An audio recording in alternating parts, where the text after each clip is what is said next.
My name is Jessica and I live in Cairns, far north Queensland as of late 2024 when I moved from Zambia. And my observations moving here were the identification of something I like to call a global crisis: insufficient youth participation in decision making. And I frame it as such due to the dire, if not detrimental, effects it may foreseeably have on us as youth and the society as a whole.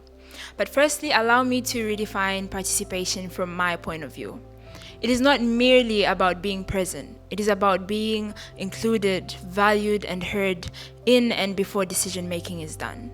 Because when youth are included in decision making, solutions become more sustainable, relevant, and grounded in real lived experience.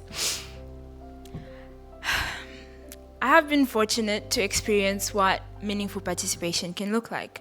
Through advocacy work and climate change initiatives with UNICEF Zambia, I had the opportunity to raise ideas and concerns around social progress, all while working around people who believed in the simple principle of being the change we want to see.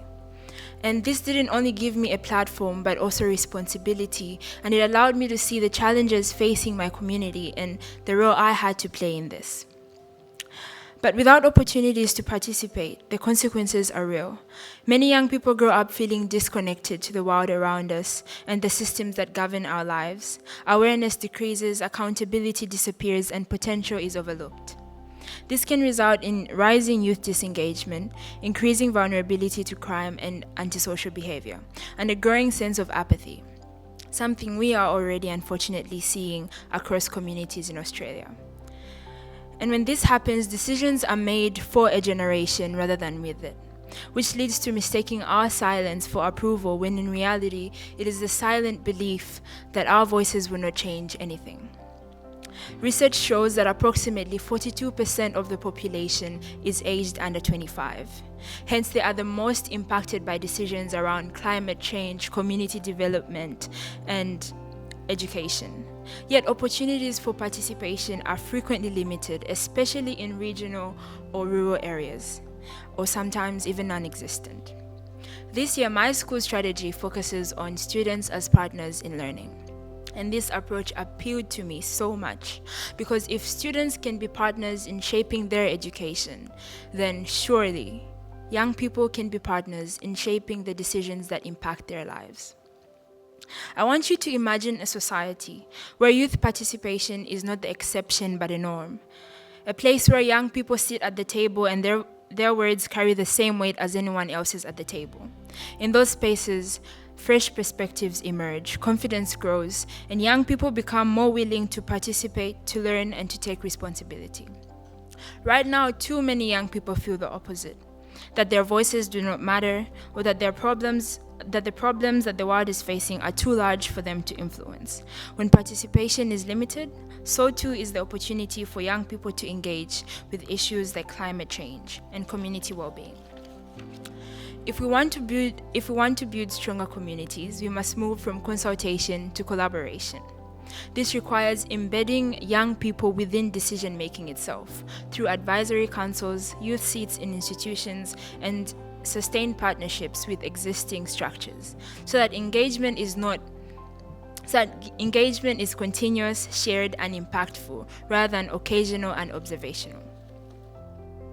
It means ensuring that these opportunities begin earlier, so that participation is not something we are introduced to late, but that we grow into. And perhaps most importantly, it means asking young people for their perspectives, listening with intention, and acting on what we hear. Because when we are trusted with the responsibility, we do not shrink from it, we grow into it. As shown by the wonderful gathering of youth here today to share their experiences. I remember being 13 years old and feeling a kind of worry I didn't have the words for. I realized later that it was climate anxiety. It felt like the weight of the world was resting on my shoulders, and we often feel like that as youth, while believing there is very little we can do to change it. But having a place in the conversation reminds us that we are not powerless. And so when you see an uprising of young CEOs, founders, innovators, and activists, recognize it for what it is: a message from the youth. that if an invitation is not forthcoming, we will create our own rooms, spaces where our voices are not only heard but also valued. Spaces and organizations like Vortex, or which helps young people with public speaking, or Mariam's Incorporation, which helps young Afghan women navigate the new systems of Australia, or spaces like Navigate, which I'm helping co-found, which helps young refugees navigate these systems while also remembering to hold their identity.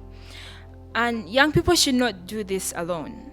It requires support, investment, and a willingness from existing systems to recognize, uplift, and work alongside these efforts. And this is my call to action for all of you. Because an empowered youth is not just capable, it is innovative, resilient, and powerful enough to be the change that we want to see.